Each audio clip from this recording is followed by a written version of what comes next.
परिषद चेयरमैन और UIT chairman Shri Devi Singh ji Shekhawat साहब हमारे बीच में। एक बार जोरदार तालियां बजाकर हम हमारे सभी गेस्ट लाइन का हार्दिक अभिनंदन और स्वागत करते हैं।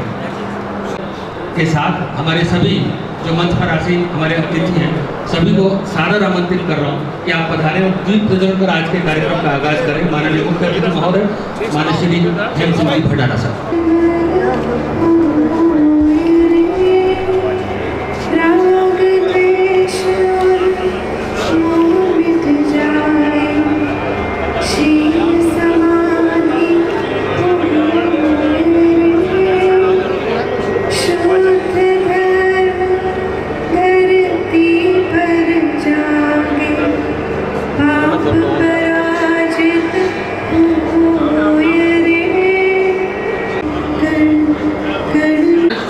अंतर्राष्ट्रीय योग दिवस के इस अवसर पर कार्यक्रम में उपस्थित शहर के विधायक लाडले सम्मान्य मनोहर सिंह जी, मंचा सिंह बहरोड से विधायक मेरे बड़े भाई सम्मान्य डॉक्टर जसवंत यादव जी, हमारी पार्टी के जिलाध्यक्ष सम्मान्य पंडित धर्मेंद्र शर्मा जी, यूआईटी के चेयरमैन सम्मान्य देवी सिंह शेखावत जी, हमारे अलवर जिले के ऊर्जावान और नौजवान जिला कलेक्टर सम्मान्य मुक्तानंद अग्रवाल जी, हमारे नगर परिषद के चेयरमैन सम्मान्य अशोक खन्ना जी, हमारे सभी मंच पर उपस्थित यहाँ पर अतिथिगण, सभी इस योगाभ्यास में आए योगार्थी और सभी पत्रकार बंधु कि हमारा देश जो कि विश्व गुरु होने जा रहा था उसका नारा सम्मान्य नरेंद्र मोदी जी का जो सपना साकार होता दिख रहा है। पिछले वर्ष इसी दिन 21 जून को 2015 को योग दिवस के रूप में 176 देशों ने भाग लिया था। इस बार 191 देशों ने इस योग का अभ्यास और इस योग का दिवस मनाया जा रहा है। नरेंद्र जी मोदी जी जिस तरह से अपनी अमिट छाप विदेशों में छोड़ रहे हैं, योग के जरिए शरीर के मनोविकार दूर होते हैं, योग के जरिए मानसिक तनाव मुक्ति मिलती है, योग से शरीर स्वस्थ रहता है, योग से शरीर का लाभ मिलता है। तो इस योगाभ्यास का पूरे विश्व में हर देशों में मनाया जाए। जो नरेंद्र जी मोदी की पहल थी कि हमारा भारत देश विश्व गुरु बने, तो वो विश्व गुरु बनने जा रहा है। इस मौके पर मैं सभी मेरे जिलेवासियों को यही संदेश देना चाहूँगा कि जो मोदी जी की पहल पर जिस तरह से सम्मान्य हमारे यशस्वी मुख्यमंत्री जी ने अलवर राजस्थान में जयपुर में मई के अंतिम सप्ताह में 2 दिवस तक सभी हमारे विधायकों को, सांसदों को, सभी अधिकारियों को योगाभ्यास कराया 2 दिन तक। तो ये माननीय मुख्यमंत्री जी की मंशा और सोच, जिस तरह से योग के माध्यम से शरीर को आगे बढ़ाया जा सकता है, मनुष्य की आयु वृद्धि होती है, मनुष्य का स्वास्थ्य सही रहता है। इसी क्रम में आज हम और सब मिलकर आज इस योग दिवस को मनाएंगे। इतना ही कहते हैं, बहुत बहुत धन्यवाद। जय हिंद, जय भारत। योगा के प्रति जो उमंग और उत्साह का माहौल बना, एक योगा कम्युनिटी के रूप में परिवर्तित हो गया। पूरी धरती माता जैसे योगा के लिए एक प्लेटफॉर्म बन गई और व्यक्ति की समष्टि तक की यात्रा का एक आधार बन गई। और लोग योगा को सिर्फ आरोग्य नहीं, एक वेलनेस के लिए महत्वपूर्ण जीवन का अंग मानने लगे। आज जब हम दूसरे अंतर्राष्ट्रीय योगा पर्व को मनाने जा रहे हैं, तब मेरी विश्व भर के योगा प्रेमियों को बहुत बहुत शुभकामनाएं हैं और मेरी विश्वास है कि पूरा विश्व इस योगा आंदोलन के साथ जुड़ता चला जाएगा, वेलनेस की ओर आगे बढ़ता चला जाएगा और व्यक्ति और समष्टि का योग मिलन सुनिश्चित हो जाएगा। केवल व्यायाम नहीं, योग एक तनावग्रस्त व्यक्ति का तनाव वापस लेता है, दूर करके उसे तनाव रहित बनाता है। योग अशांत मन को शांत करता है। इसलिए आइए हम सब योग को अपनाएं, अपना मन भी शांत करें और विश्व शांति के मार्ग पर आगे बढ़ें। योग भारत की सांस्कृतिक विरासत है। विश्व में फैल रहा है और इसके विस्तार के पीछे अनेक योग गुरु का योगदान रहा है। योग के द्वारा पूरे विश्व में लोग आरोग्यवर्धक और रोग निदान का लाभ उठाए। विश्व योग दिवस के सफल आयोजन हेतु मेरी शुभकामनाएं।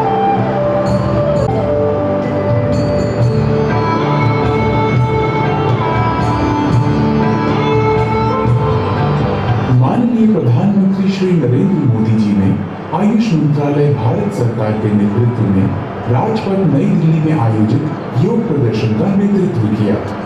समूचे विश्व ने पूर्ण उत्साह के साथ 21 जून 2015 को प्रथम अंतर्राष्ट्रीय योग दिवस के रूप में मनाया। इस यादगार अवसर पर 2 गिनीज विश्व रिकॉर्ड बने। 35,985 प्रतिभागियों के साथ योग का सबसे बड़ा सत्र एवं योग के एक ही सत्र में सर्वाधिक देशों यानी कि 84 देशों के नागरिकों की प्रतिभागिता। पूरे विश्व से करोड़ों लोगों ने पूरे जोश और उत्साह के साथ प्रथम विश्व योग दिवस मिलकर मनाया। आध्यात्मिक अनुशासन है जो विशेषतः परिष्कृत विज्ञान पर आधारित है। यह स्वस्थ जीवन के लिए एक कला और विज्ञान है। योग शब्द की उत्पत्ति संस्कृत के शब्द युग से हुई है, जिसका अर्थ जुड़ने या एकजुट होने से है। यौगिक लेखों के आधार पर योग का अभ्यास व्यक्तिगत चेतना को सार्वभौमिक चेतना के साथ मिलन करने के लिए अग्रसर करता है।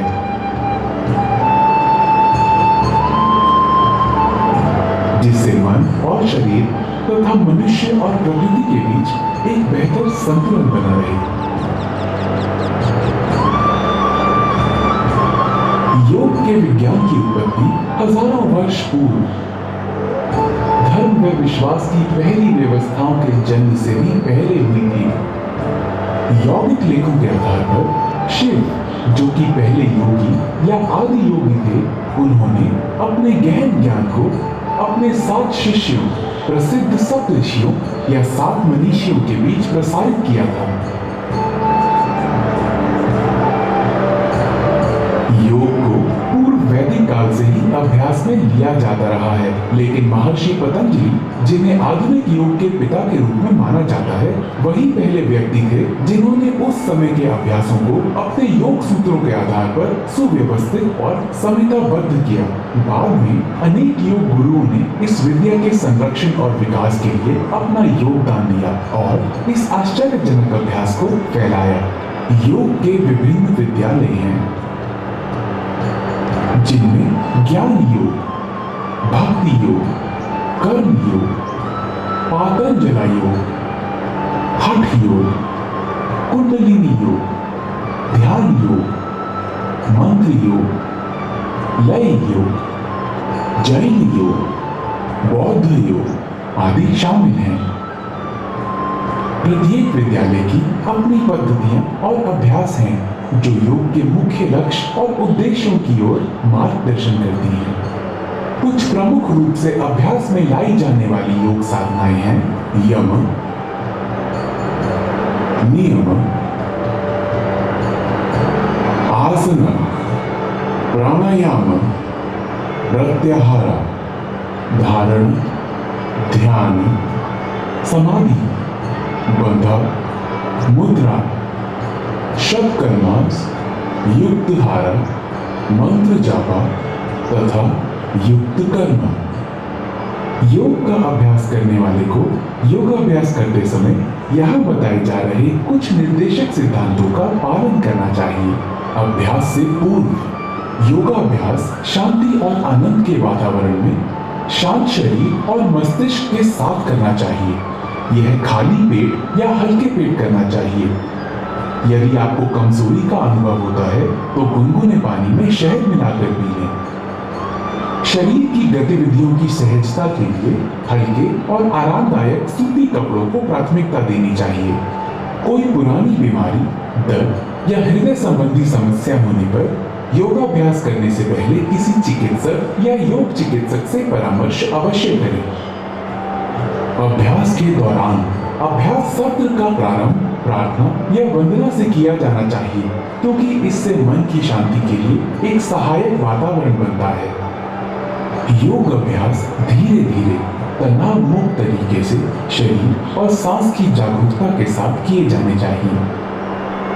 सांस को तब तक न रोकें जब तक ऐसा करने के लिए ना कहा जाए। शरीर को कसा हुआ या झटके के साथ ना रखें। अभ्यासों को अपनी क्षमताओं के अनुसार करें। सत्र का अंत गहन मौन या शांति पाठ से करें। अभ्यास सत्र के 20-30 मिनटों के उपरांत ही भोजन या स्नान करना उचित होगा। योग की दुनिया में आपका स्वागत है। ज्ञान के इस अनोखे संसार में आपका स्वागत है। जैसा प्रासंगिक और लाभकारी यह हजारों वर्ष पूर्व था, वैसा ही आज भी है।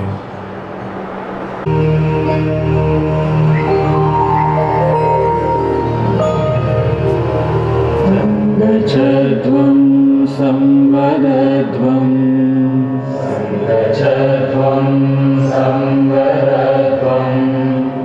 संगो मनांसि जानता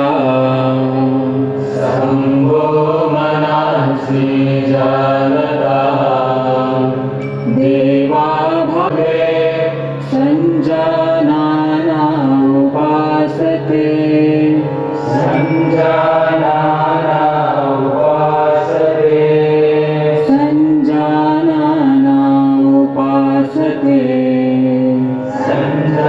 कराने का प्रयास करें।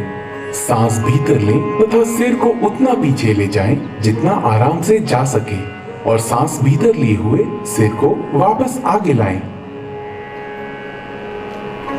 गर्दन को बाहिनी तथा दाहिनी ओर झुकाना। सांस छोड़ें तथा सिर को धीरे धीरे दाहिनी तरफ झुकाएं। कान को कंधे के उतना अधिक निकट ले जाएं जितना संभव हो। सांस भीतर लें तथा सिर को सामान्य स्थिति में लाएं।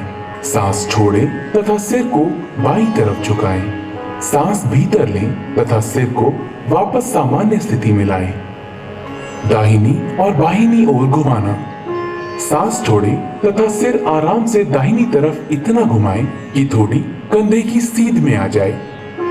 सांस भीतर लें तथा सिर को वापस सामान्य स्थिति में लाएं। सांस छोड़ें तथा सिर को बाईं तरफ घुमाएं। सांस भीतर लें तथा सिर को वापस सामान्य स्थिति में लाएं। गर्दन को घुमाना। सिर को आगे की ओर झुकाकर थोड़ी को छाती से स्पर्श कराने का प्रयास करें। सांस भीतर लें तथा सिर को घड़ी की सुइयों की दिशा में घुमाएं। सिर नीचे की ओर जाते समय सांस छोड़ें। सिर को घड़ी की सुइयों की विपरीत दिशा में घुमाएं। गर्दन के चारों ओर खिंचाव, गर्दन के जोड़ों और मांसपेशियों के शिथिलन तथा गर्दन के तनाव के दूर होने की अनुभूति करें। गर्दन में दर्द और स्पॉन्डिलाइटिस की शिकायत वाले लोगों को यह व्यायाम आराम से करना चाहिए। पैर से सिर तक के हिस्से को सीधा रखें। भुजाओं को बगल में रखें। श्वास खींचते हुए बगल से दोनों भुजाओं को अपने सिर से ऊपर उठाएं। हथेलियां ऊर्ध्व दिशा में हों। श्वास छोड़ते हुए दोनों भुजाओं को बगल में वापस ले आएं। जब हाथों को सिर से ऊपर उठाएं तो ध्यान रखें कि वे सिर को स्पर्श ना करते हुए दोनों हथेलियों को पूरी तरह खोलें।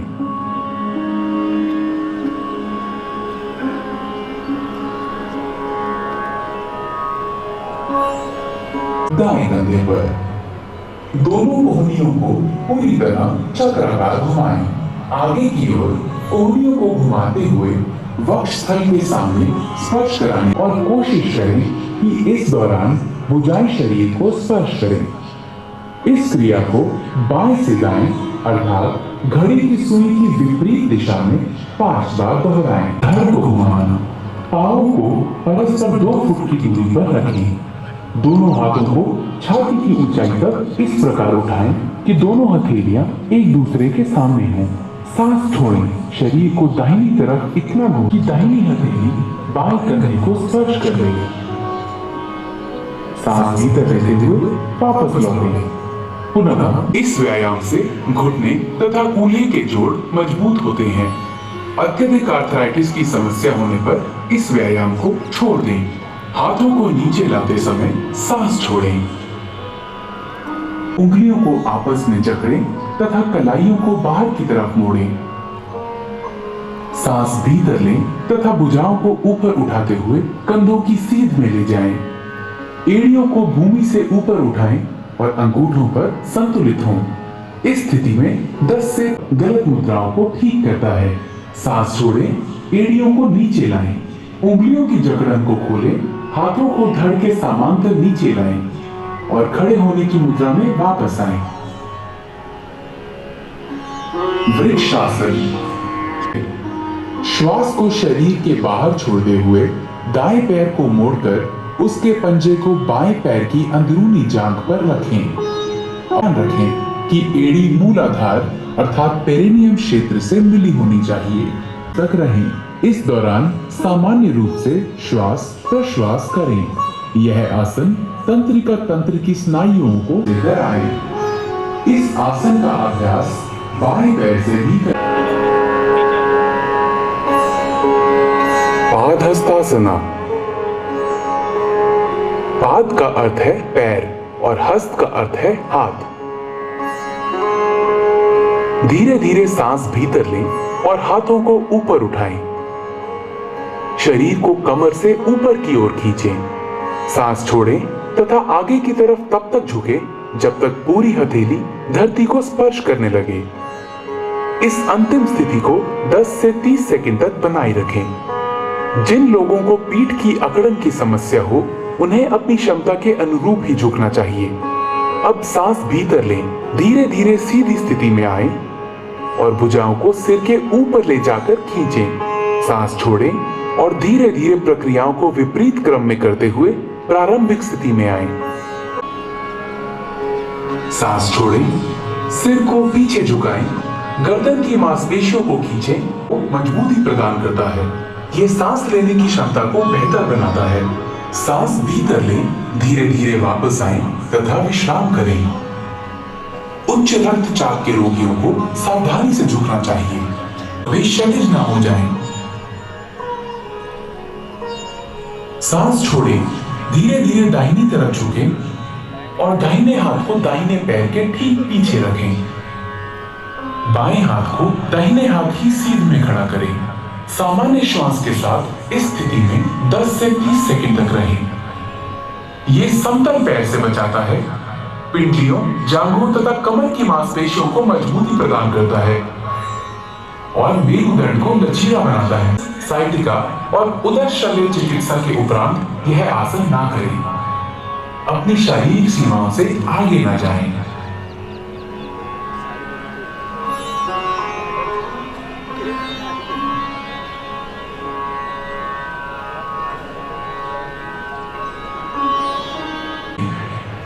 हाथों को कूल्हों के पास रखें। ये दंड आसन है।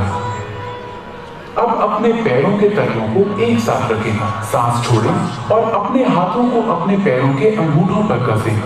अपनी एड़ियों को जितना संभव हो उतना मूलाधार के पास लाएं। ये अंतिम स्थिति है। इस स्थिति में कुछ है और मस्तिष्क को स्थिर करता है। अब अपने पैरों को खींचें और विश्राम की अवस्था में आएं। एक्यूट आर्थराइटिस रखें कि अंगुलियां जमीन की ओर हों। कोहनियों एवं कंधों को समानांतर रखें। अब सिर को पीछे की तरफ झुकाते हुए ग्रीवा की मांसपेशियों को खींचें। श्वास को अंदर खींचते हुए धड़ को जितना संभव हो सके उतना झुकाएं। श्वास बाहर छोड़ते हुए इस स्थिति में शिथिल हो जाएं। सामान्य रूप से श्वास प्रश्वास करते हुए इस स्थिति में 10 से 30 सेकंड तक रुकें। इस योगाभ्यास से पीठ और गर्दन की मांसपेशियां शिथिल हो जाएं। उष्ट्रासन। वज्रासन में बैठ जाएं। घुटनों को जमीन पर टिकाते हुए अपने दोनों पैरों की जांघ और पंजों को आपस में मिला लीजिए। घुटनों और पंजों के बीच कुछ इंचों की दूरी रखते हुए शिथिल अवस्था में आ जाएं। शशांक आसन। शशांक का अर्थ है शशक या खर। भुजाओं को समांतर रखें, सामने देखें और मुद्रा को बनाए रखें। यह तनाव, सांस छोड़ें और वज्रासन में वापस आए। अपने पैरों को वापस विश्रामासन में लाएं। ऑस्टियोआर्थराइटिस के रोगियों को यह सावधानी के साथ करना चाहिए।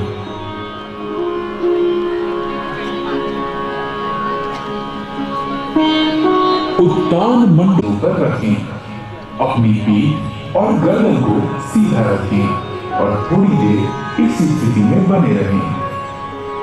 यह आसन पीठ दर्द और ग्रीवा दर्द की तकलीफ से छुटकारा दिलाने में सहायक है।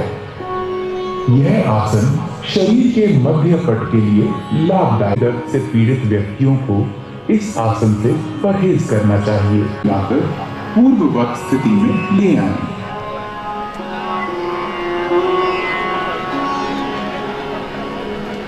वक्रासन। वक्र का अर्थ है टेढ़ा या मुड़ा हुआ। दाहिनी टांग को मोड़े, पैर के पास रखें, सांस छोड़ें, शरीर तथा गर्दन को दाहिनी तरफ मोड़ें, बाहर निकालें, पैरों को सीधा फैलाएं। अब वापस आएं और विश्राम आसन में विश्राम करें और मधुमेह के प्रबंधन में सहायक है।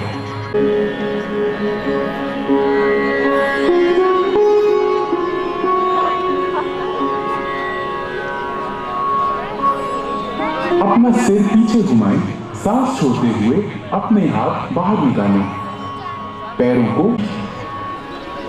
माथे को भूमि पर रखें।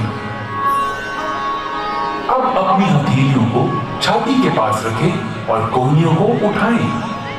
सांस भीतर लें और थोड़ी तथा नाभि के हिस्से तक छाती को ऊपर उठाएं। यह भुजंगासन है। यह आसन तनाव के प्रबंधन के लिए सर्वोत्तम है। यह पीठ दर्द तथा श्वास संबंधी समस्याओं से निपटने में सहायक है। सांस छोड़ें, हथेलियां ऊंची करें तथा अपने सर को हथेलियों पर रखें और आराम करें। शलभासन।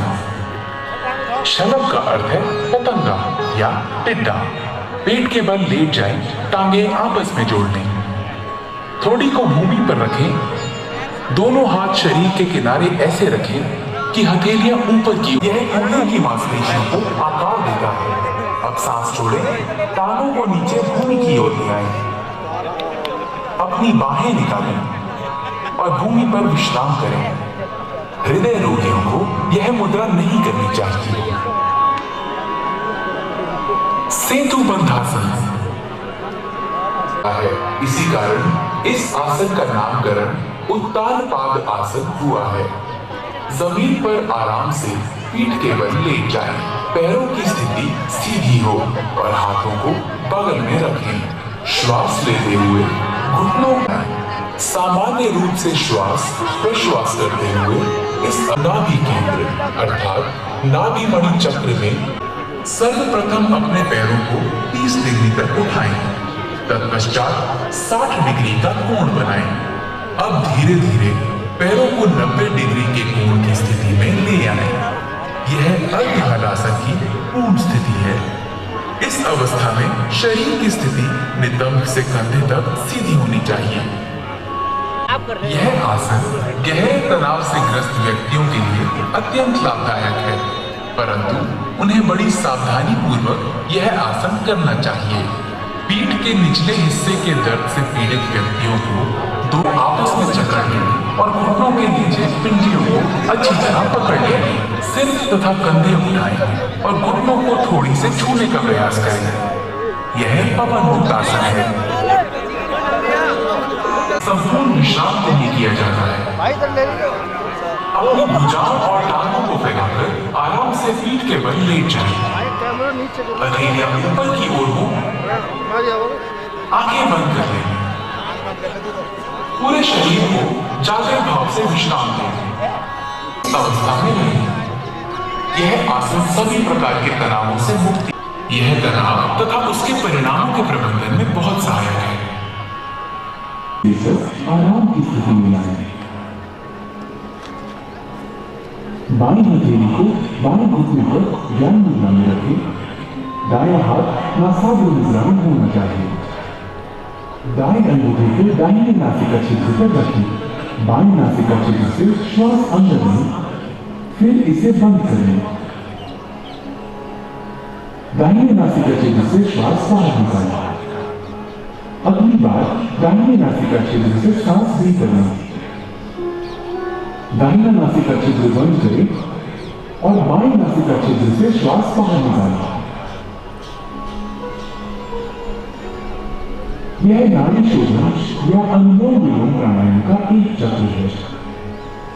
5 चक्र और पूरे करें। श्वास अंदर खींचने और बाहर करने का समय समान होना चाहिए। धीरे धीरे इनके समय का अनुपात बढ़ाकर 1:2 करना चाहिए। सांस धीमी, स्थिर तथा नियंत्रित होनी चाहिए। इस प्राणायाम का उद्देश्य ऊर्जा के सभी प्रमुख मार्गों को शुद्ध करना है। ये पूरे शरीर को पोषित करता है। ये चित्त को शांत करता है और एकाग्रता बढ़ाने में सहायता देता है। ये प्राण शक्ति बढ़ाता है और तनाव तथा व्यग्रता के स्तर को कम करता है। ये कफ संबंधी दोषों का भी निवारण करता है।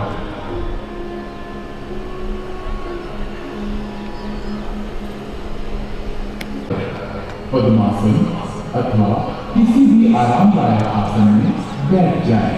अंजलि मुद्रा अथवा ज्ञान मुद्रा की अवस्था में अपने हाथों को घुटनों पर रखें। जीभ को किनारों से मोड़कर ट्यूब की आकृति जैसा बनाएं। इस ट्यूबनुमा जीभ से सांस लेते हुए जितना हो सके वायु को फेफड़ों में भरें और मुंह बंद कर लें और दोनों नासिका रंध्रों से धीरे धीरे श्वास छोड़ें। उच्च रक्तचाप वाले व्यक्तियों के लिए यह विशेष लाभप्रद है। यह भूख और प्यास का शमन करता है। कफ और पित्त के कारण होने वाली अपच और अन्य व्याधियों को दूर करता है। यह त्वचा और नेत्र के लिए लाभदायक है। ठंड, कफ अथवा पित्त का शोथ अर्थात टॉन्सिलाइटिस के मरीजों को यह प्राणायाम नहीं करना चाहिए।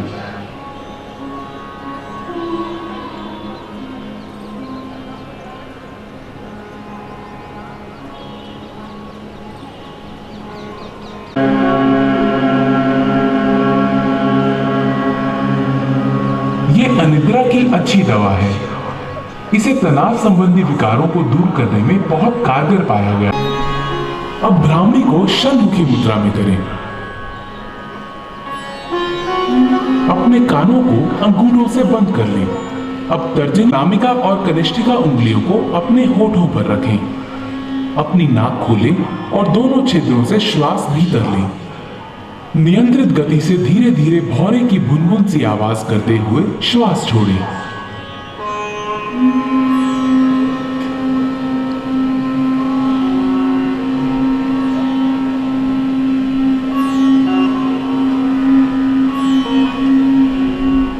यह एकाग्रता और ध्यान के प्रारंभ के लिए तैयारी करने का प्राणायाम है। ध्यान। आइए अब ध्यान के लिए तैयार हों। ध्यान एक निरंतर चिंतन की प्रक्रिया है।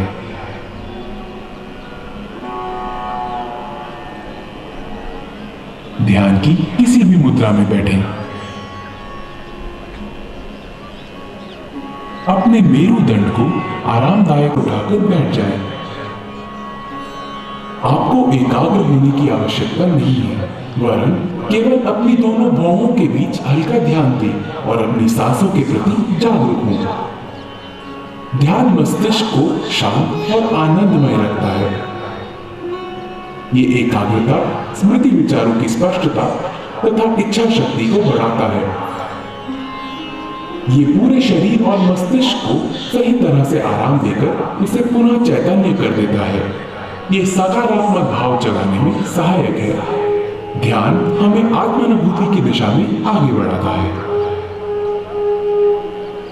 ध्यान की स्थिति में बने रहें।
आपकी तालियों के बीच में आमंत्रित कर रहा हूँ इमरान खान को।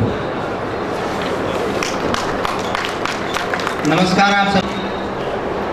इस देश की जितनी सेवा हमें करनी चाहिए उतनी हम नहीं कर पाते हैं, पर एक छोटा सा प्रयास इस दिशा में किया है कि क्यों ना हम अपनी संस्कृति के लिए कुछ करें, उसके संरक्षण के लिए कुछ करें। और उसी दिशा में जब हमारा योग आज अंतर्राष्ट्रीय हो गया है, 190 देश इसको अपना चुके हैं, तो हम भी उस दिशा में कुछ तो अपना योगदान दें। ये एक ऐप बनाया है एजी योगा ऐप। मैं आपके सामने कुछ स्क्रीनशॉट इस ऐप के दिखाना चाहूँगा और 2 मिनट में अपनी बात रखूँगा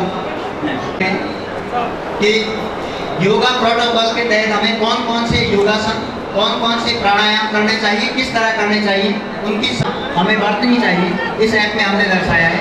क्योंकि योगा का सब तो सभी जानते हैं, परंतु आज का युवा इन चीज़ों के बारे में बहुत विज्ञ नहीं है, जानकार नहीं है, तो उन्हें इन चीज़ों की जानकारी होनी चाहिए। और यदि हम इसमें तकनीक का प्रयोग करते हैं तो इससे बढ़िया कुछ नहीं हो सकता। आने वाले योगासन आप स्क्रीनशॉट देख लें, इसमें ज़्यादा कुछ बताने के लिए नहीं है और उसमें पूरी विधि और एनिमेशन दिखाया गया है। जैसे ताड़ासन आप देख रहे हैं, जो चित्र दिख रहा है वो आपको ऐप में एनिमेशन के माध्यम से दिखेगा, यानी करके दिखाया जाएगा।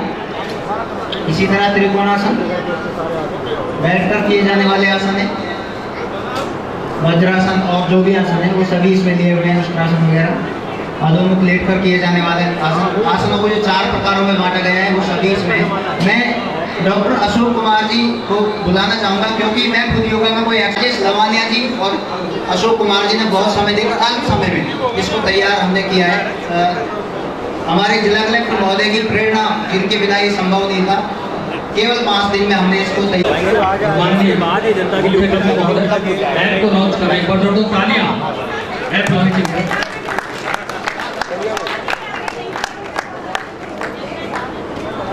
वाह साहब, थैंक यू सर।